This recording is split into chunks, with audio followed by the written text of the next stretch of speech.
Hello students, कैसे हैं आप लोग। मैं हूं आमिर। अकाउंटिंग सीरीज का ये नया वीडियो एक नई क्लास लेकर फिर से हाजिर हूं आपके सामने। आज का टॉपिक बहुत ही इंपॉर्टेंट है, ये समझ लीजिए अकाउंटिंग सीरीज का ये सबसे इंपॉर्टेंट टॉपिक है, बहुत ही प्यारा टॉपिक है, नाम है गुड्स। आज की इस क्लास में हम गुड्स के बारे में बात करने वाले हैं। तो सबसे पहले हम बात करते हैं गुड्स की डेफिनेशन क्या है। तो गुड्स की परिभाषा है, गुड्स फर्म का वह मेन प्रोडक्ट है जिसका फर्म नियमित रूप से परचेज और सेल करती है। गुड्स ही फर्म की सेल की ग्रोथ डिसाइड करती है। अलग अलग व्यापार के लिए अलग अलग गुड्स होता है। यानी क्या है, गुड्स फर्म का वह मेन प्रोडक्ट है जिसका फर्म नियमित रूप से परचेज और सेल करने वाली है। जितना ज्यादा प्रोडक्ट का यानी गुड्स का सेल होगा उतना ही ज्यादा फर्म की ग्रोथ होगी। अलग अलग व्यापार के लिए, अलग बिजनेस के लिए अलग अलग गुड्स हो सकते हैं। एग्जाम्पल समझा रहा है आपको, कह रहा है मिल्क मैन के लिए मिल्क, मोबाइल बेचने वाले के लिए मोबाइल, बिल्डिंग बेचने वाले के लिए बिल्डिंग। यानी अगर हम बात करेंगे गुड्स क्या है, तो अलग अलग व्यापारियों के लिए अलग अलग गुड्स होगा। जिसमें बताया जा रहा है आपको, जब हम बात करेंगे मोबाइल बेचने वाले के लिए तो उसका मोबाइल गुड्स हो जाएगा। दूधिये के लिए बात करेंगे, जो नियमित रूप से दूध परचेज करता है, उसको सेल करता है, उसके लिए उसका दूध यानी मिल्क क्या हो जाएगा, गुड्स हो जाएगा। ऐसे एक बिल्डर की बात करें जो क्या करता है, बिल्डिंग्स मैन्युफैक्चर करवाता है या मान लीजिए परचेज करता है बनी बनाई और बाद में उसको सेल करता है, तो उसे हम क्या कहेंगे, उसे भी हम कहेंगे गुड्स। तो यहाँ पर गुड्स क्या है, गुड्स फर्म का वह मेन प्रोडक्ट है जिसका नियमित रूप से परचेज और सेल होगा। अब बात आती है गुड्स होता है कितने प्रकार का है। तो गुड्स को मेनली हमने तीन पार्ट्स में डिवाइड किया है, तीन प्रकार का होता है। जिसमें नंबर 1 पे आता है आपका रॉ मटेरियल, जिसको हम लोग बोलते हैं goods not ready for use. Second number पे आता है आपका WIP, जिसको बोलते हैं वर्क इन प्रोग्रेस या not fully raw material, not fully finish goods. और नंबर 3 पे आता है आपका फिनिश गुड्स, जिसको हम लोग बोलते हैं गुड्स रेडी फॉर यूज। यानी गुड्स को तीन कैटेगरी में बांटा गया है, एक रॉ मटेरियल, दूसरा है WIP और तीसरा है फिनिश गुड्स। अब इसके बारे में थोड़ा समझने की कोशिश करते हैं। अगर आप एक बिजनेस स्टार्ट करना चाहते हो तो आपके पास दो ऑप्शन है। सपोज मैं साबुन बेचना चाहता हूं, तो मैं बना बनाया साबुन मार्केट से परचेज करके लाऊं, थोड़ा मार्जिन सेट करूं, उसको सेल कर दूं। तो यहां पर क्या किया मैंने, बने बनाया माल को सेल कर दिया। तो इसको हम लोग फिनिश गुड्स कहते हैं। फिनिश गुड्स का मतलब होता है ऐसा गुड जो पहले से ही यूज के लिए रेडी था, आपने क्या किया, उसी को परचेज किया, उसी को सेल कर दिया, तो इसको हम लोग बोलते हैं फिनिश गुड्स। ठीक है। दूसरा होता है, सपोज आप साबुन बनवाना चाहते थे अपनी फैक्ट्री में, तो उसके लिए क्या करेंगे, आप तेल परचेज करेंगे, अलग अलग गुड्स आप परचेज करेंगे और उसके बाद में आप मैन्युफैक्चरिंग कराएंगे और फिर जाके आप साबुन बनवा के उसको बेच देंगे। तो दूसरा वाला क्या था, अलग अलग तेल या जो भी साबुन में माल पड़ता है उसको आपने परचेज किया, बाद में आपने मैन्युफैक्चरिंग कराई और बाद में उसको आपने सेल कर दिया, उसे आप लोग बोलेंगे रॉ मटेरियल। तो यहाँ पर तीसरा है WIP। WIP वाला कौन सा गुड्स है, सपोज मैं टाटा मोटर्स नाम की मेरी कंपनी है, मैं क्या करता हूँ, मैं स्टेपनी, हेडलाइट्स, टायर सब अलग अलग परचेस करता हूँ और बाद में मैं उनसे मैन्युफैक्चर कराता हूँ कार और बेच देता हूँ।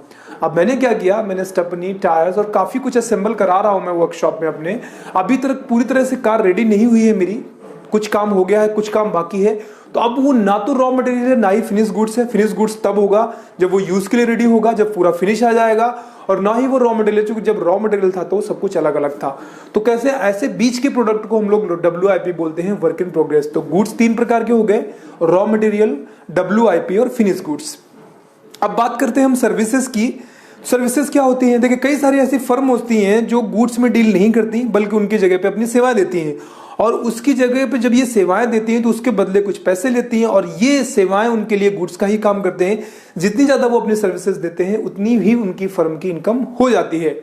एग्जाम्पल में आपको समझाने की कोशिश कर रहे हैं। एग्जाम्पल लिखा हुआ, टीचर्स के लिए एजुकेशन है, वकील के लिए वकालत है, सिक्योरिटी गार्ड के लिए सिक्योरिटी है। ऐसे कई सारे बिजनेसमैन हैं जो कोई गुड्स नहीं बेचते जबकि उनकी जगह पे एक सर्विस देते हैं। जैसे कि मान लीजिए मैं ही टीचर हूं, तो हम क्या करते हैं, हम अपनी एजुकेशन देते हैं और एजुकेशन के बदले हम पैसे चार्ज करते हैं। तो ये भी एक प्रकार का बिजनेस है जिसमें हम अपनी सेवाएं देते हैं। डॉक्टर भी वही करता है, कोई गुड्स नहीं बेचता, अपनी सेवाएं देता है, उसके बदले पैसे ले लेता है। ऐसे ही एक वकील है, एडवोकेट, क्या करता है, अपने नॉलेज का, अपनी वकालत का वो सर्विस देता है आपको, उसके बदले पैसे ले लेता है। तो ऐसे बहुत सारे बिजनेसमैन हैं जो गुड्स पे डील नहीं करते, वो करते हैं डील सर्विस पे। तो सर्विस क्या है समझ आ गया होगा आपको। आगे हम बात करते हैं गुड्स की ही। गुड्स को क्या है, हमने मेनली दो वर्ड्स के नाम से जानते हैं। गुड्स तो हम जान ही गए हैं, एक होता है परचेज। परचेज को हमने दो पार्ट्स में डिवाइड किया है, कैश और क्रेडिट। ऐसे ही दूसरा होता है सेल, जिसको हमने दो पार्ट्स में डिवाइड किया है, कैश और क्रेडिट। अब इनको समझने की कोशिश करेंगे हम। मैंने कहा गुड्स को हमने मेनली दो पार्ट्स में डिवाइड किया है, परचेज और सेल। अब हम क्या करेंगे, जब भी हम बिजनेस में गुड्स को परचेज करेंगे तो हम क्या करेंगे, हम उसको परचेज नाम से जानेंगे, और जब भी हम गुड्स की सेल करेंगे उसको हम सेल नाम से जानेंगे। क्या करने वाले हैं, बाकी सारा प्रोसीजर वही रहेगा। अब हम गुड्स वर्ड का यूज नहीं करेंगे। अगर मैं मार्केट से आज परचेस करके आया हूं, मतलब गुड्स परचेस करके आया हूं, तो मैं ये नहीं बोलूंगा मैंने गुड्स की परचेस की है। मुझे सिंपली बस इतना ही बोलना है मैंने परचेस की है, क्योंकि परचेस वर्ड यूज ही किया जाता है गुड्स के लिए। ऐसे ही जब मैं मार्केट से गुड्स सेल करूंगा मार्केट में, तो मैं ये नहीं बोलूंगा कि मैंने गुड्स की सेल की है, मैं ये बोलूंगा मैंने सेल की है। क्यों? क्योंकि सेल वर्ड का इस्तेमाल ही गुड्स के लिए किया जाता है। तो गुड्स के लिए दो वर्ड्स का इस्तेमाल करेंगे हम। पहला परचेज, जब हम परचेज करेंगे खरीदेंगे, और दूसरा सेल, जब हम बेचेंगे। आगे आता है परचेज में दो पार्ट्स में डिवाइड किया गया है, जिसमें पहला बता रहा है कैश और क्रेडिट। जब भी आप गुड्स उधार खरीदें तो उसको क्रेडिट परचेज कहते हैं, और जब भी आप गुड्स नगद खरीदें तो उसको कैश परचेज कहते हैं। यानी आपने मार्केट से माल खरीदा, उसके बदले पेमेंट कर दिया, तो आपसे पूछा क्या किया आपने, तो आपने कैश परचेज किया, क्योंकि आपने पेमेंट कर दिया। वही अगर आपने मार्केट से माल खरीदा और उसके बदले आपने क्या किया, पेमेंट नहीं किया अब तक, तो वो आपका क्रेडिट परचेज कहलाएगा, उधार परचेज। ऐसे ही सेम टू सेम होगा, अगर आपने माल परचेज किया है तो उसको बेचेंगे भी, तो जब आप वो माल सेल करेंगे, बेचेंगे, नगद बेचेंगे तो कहेंगे कैश सेल, और जब आप उसे उधार बेचेंगे तो उसे बोलेंगे आप क्रेडिट सेल। बहुत ही सिंपल सी चीज है। हम लोग गुड्स की जगह पे दो वर्ड्स भी यूज करेंगे, जिसमें परचेज और सेल। खरीदते समय परचेज और सेल करते समय सेल। क्रेडिट सेल या कैश सेल, या क्रेडिट परचेज या कैश परचेज। थोड़ा एग्जांपल्स के तौर पर मैं आपको समझाने की कोशिश करता हूं, आपको समझ में आएगा। पहली एंट्री लिखी है हमारे सामने, जनरल एंट्री है, firm purchase goods of 50,000 rupees. यहां पे क्या किया है हमने, हमारी फर्म ने 50,000 रुपए का गुड्स खरीदा है, नगद है। चूंकि यहाँ पे क्रेडिट नहीं दिया है तो हम इसको बाय डिफॉल्ट नगद मान के चलेंगे। इसको हमें बनाना है तो क्या करेंगे, लिखा है फर्म ने गुड्स परचेज किया है 50,000 का, नगद परचेज किया है, तो आंख बंद करके कैश आप दे दीजिए, तो कैश करिए माइनस और प्लस कर दीजिए गुड्स। यहां पर हम क्या करेंगे, माइनस में कैश आ जाएगा आपका 50,000 रुपए जो हमने उसको गिन के दिया, और प्लस किया वो गुड्स जो मुझे मिला। तो मैं यहां पर क्या कर रहा हूं, प्लस में गुड्स ना लिखकर उसकी जगह पे परचेज वर्ड का यूज करने वाला हूं, तो 50,000 रुपए यहां पे प्लस कर दिया। अब ये दोनों ही एसेट्स हैं, तो मैंने एसेट्स में आपको रूल बताया था, अगर आपको याद हो नहीं याद है तो जरूर जाकर देखिए पिछली वीडियोस को। हम क्या करते हैं, हम लोग प्लस सिंबल को हटाकर उसकी जगह पे डी आर या बाई वर्ड का यूज करते हैं, और माइनस सिंबल को हटाकर हम उसकी जगह पे सी आर या टू वर्ड का यूज करते हैं। तो यही करेंगे, माइनस सिंबल को हटाएंगे और आ जाएगा टू में कैश अकाउंट 50,000 और बाई में आ जाएगा कैश अकाउंट 50,000। इसमें अगर कोई पूछता है क्या किया गया है, तो इसमें किया गया है कैश परचेज। कैश परचेज मतलब नगद परचेज। ध्यान रखिए, अगर हमने क्रेडिट कार्ड या एसबीआई बैंक से भी पेमेंट किया होता तो वो भी आपका कैश परचेज ही कहलाता, क्योंकि हमने पेमेंट कर दिया है। चेक काट के दीजिए या फिर आप कैश दे दीजिए, कैश परचेज ही कहा जाता है, क्योंकि उसको नकदी से माल खरीदा गया है। अगली एंट्री आपको बता रही है, firm purchase goods of 40,000 rupees from Mohan on credit. इस बार हमने क्या है, मोहन से हमने माल खरीदा है उधार, 40,000 रुपए का पेमेंट नहीं किया है। इसमें क्या कहेंगे हम, इसे हम कैश परचेज तो नहीं कह सकते, इसे हम कहेंगे क्रेडिट परचेज। क्यों? क्योंकि हमने उधार माल खरीदा है। इसको बनाएंगे कैसे, सबसे पहले तो माल आपके पास आ ही गया है, तो प्लस में यहाँ पर परचेज कर देंगे हम, प्लस में परचेज 40,000 रुपीज, और इस बार प्लस मोहन नाम का एक लायबिलिटी हमारे ऊपर बढ़ जाएगी 40,000। लायबिलिटी अभी तक मैंने आपको पढ़ाई नहीं है, रूल में बता देता हूँ। लायबिलिटी में क्या होता है, उल्टा होता है। एसेट्स जब बढ़ते हैं तो बाई करते हैं, घटते हैं तो टू करते हैं, लेकिन लायबिलिटी जब बढ़ती है तो टू करते हैं और घटती है तो बाई करते हैं। तो अब हम करेंगे क्या, यहां से प्लस सिंबल हटाएंगे, परचेज एसेट्स है तो वहां पर हम बाई परचेज अकाउंट 40,000 और टू में मोहन अकाउंट कर देंगे 40,000।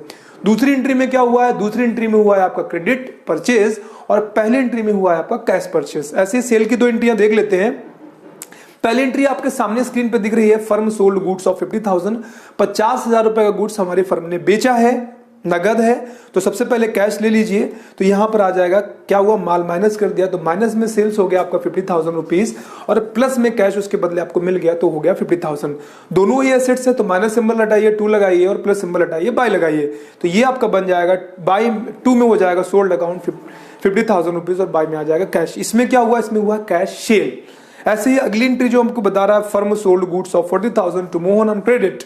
इस बार हमने क्या किया है, मोहन को हमने उधार माल बेचा है, कितने का, 40,000 रुपए का उधार बेचा है, तो क्रेडिट सेल हुई है। ये बनाने के लिए सबसे पहले माल माइनस कर दीजिए आप, तो माइनस में आ जाएगा आपका गुड्स यानी सोल्ड, चूंकि हमने क्या कहा, बेचते समय हम लोग सोल्ड वर्ड का यूज करेंगे, तो माइनस में आ जाएगा सोल्ड अकाउंट 40,000, और प्लस में इस बार मोहन आएगा जो कि एसेट्स होंगे हमारे, भविष्य में लाभ देंगे हमें। तो अब इसको हमें करना क्या है, हम माइनस सिंबल का हटाएंगे और टू लगा देंगे, तो टू में सोल्ड अकाउंट आ जाएगा आपका 40,000, और बाय में आ जाएगा मोहन अकाउंट 40,000। तो ये थी आपकी दो एंट्रियां। सेकंड वाली में क्या हुआ, सेकंड वाली में हुआ है क्या, क्रेडिट सेल। पहले वाले में क्या हुआ था, पहले वाले में हुआ था आपका कैश सेल। इससे पहले जो मैंने परचेज में बताया था, तो आपको मैंने एक एंट्री बताया कैश परचेज की और दूसरी बताया क्रेडिट परचेज की। तो ये कुछ बेसिक सी चीजें थी जो मैंने आपको गुड्स के बारे में बताई हैं। आगे चल के हम इस पे सेपरेटली बात करेंगे, अलग अलग टॉपिक्स पे, परचेज पे अलग बात करेंगे, सेल पे अलग बात करेंगे। तो आज की क्लास फिलहाल यहीं पे खत्म होगी। आगे आगे आने वाले वीडियोस में, आगे आने वाली क्लासेस में हम अलग अलग टॉपिक्स पे बात करेंगे। बहुत कुछ है बाकी, बहुत सारी अभी एंट्रीज हैं करने के लिए, हमारे पास बहुत सारे टॉपिक्स हैं जीएसटी से लेकर के, और हमें लैब भी करनी है। तो आज की क्लास फिलहाल यहीं पे खत्म होगी। जितना पढ़ाया जा रहा है उसने करते रहिए। आगे बहुत जल्द फिर से मिलेंगे नई क्लास में, नए टॉपिक पे बात करते हुए। तब तक अपना खूब सारा ख्याल रखिए। Bye bye, take care.